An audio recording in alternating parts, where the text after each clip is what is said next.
Menteri Pertahanan Republik Indonesia Prabowo Subianto menerima perwakilan dari holding industri pertahanan Defense ID di kantor Kementerian Pertahanan Jakarta pada 29 Agustus 2022.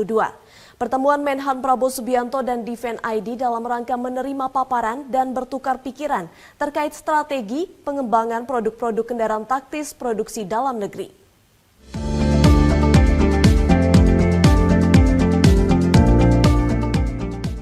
Menteri Pertahanan Republik Indonesia Prabowo Subianto menerima perwakilan dari Holding Industri Pertahanan Defense ID di kantor Kementerian Pertahanan Jakarta pada 29 Agustus lalu. Pertemuan Menhan Prabowo Subianto dan Defense ID dalam rangka menerima paparan dan bertukar pikiran terkait strategi pengembangan produk-produk kendaraan taktis produksi dalam negeri. Pada pertemuan dengan Defense ID, Menhan Prabowo Subianto mengatakan bahwa pengembangan produk rantis adalah salah satu langkah strategis untuk memacu peningkatan kemampuan industri pertahanan di tanah air. Kebijakan offset dalam pembelian alutsista pun dapat diarahkan kepada upaya pengembangan rantis. Hadir dalam kesempatan tersebut perwakilan dari Defense ID di antaranya PT Pindad, PT Land Industri selaku induk dari Holding Defense ID, yaitu Direktur Utama PT Pindad Abraham Mose dan Direktur Utama PT Land Industri Bobi Rashidin.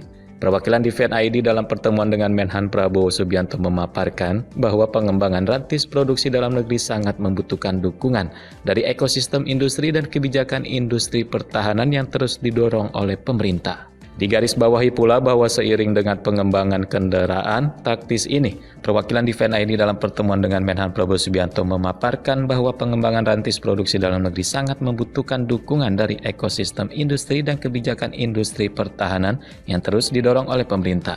Digarisbawahi pula bahwa seiring dengan pengembangan kendaraan taktis ini harus dibangun juga industri hulu hingga industri hilirnya agar keberlanjutan operasional produk dapat terjamin minimal 10 tahun. Saat ini industri pertahanan di dalam Defense ID telah berhasil memproduksi beberapa produk rantis, di antaranya PT Pindad dengan MV 14x4, MV 24x4, MV 2EV, dan MV Cruiser 4x4.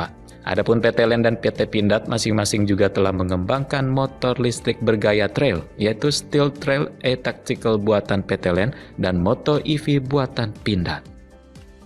Dito Resito, Garuda TV melaporkan.